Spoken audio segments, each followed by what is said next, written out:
زبور نمبر 34۔ خدا کی شفقت کے لیے اس کی حمد و ثنا۔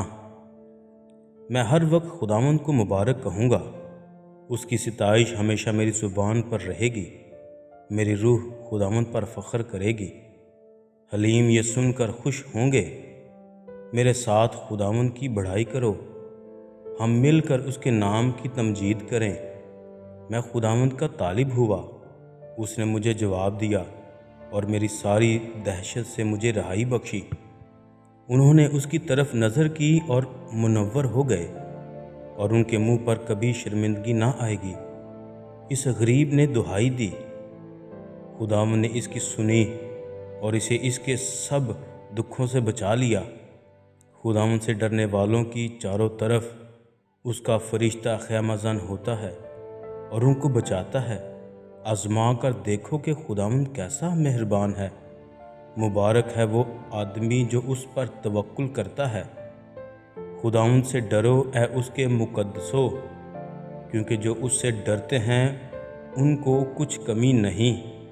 ببر کے بچے تو حاجت مند اور بھوکے ہوتے ہیں، پر خداوند کے طالب کسی نعمت کے محتاج نہ ہوں گے۔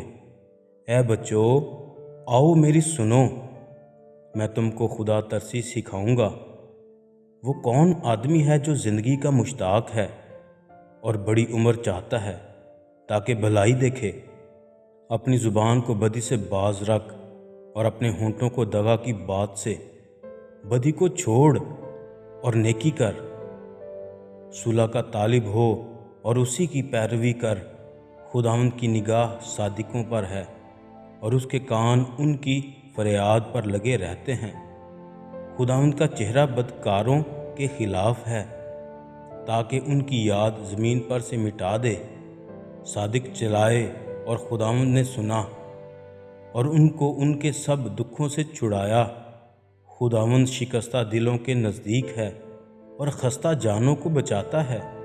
صادق کی مصیبتیں بہت ہیں، لیکن خداوند اس کو ان سب سے رہائی بخشتا ہے۔ وہ اس کی سب ہڈیوں کو محفوظ رکھتا ہے، ان میں سے ایک بھی توڑی نہیں جاتی۔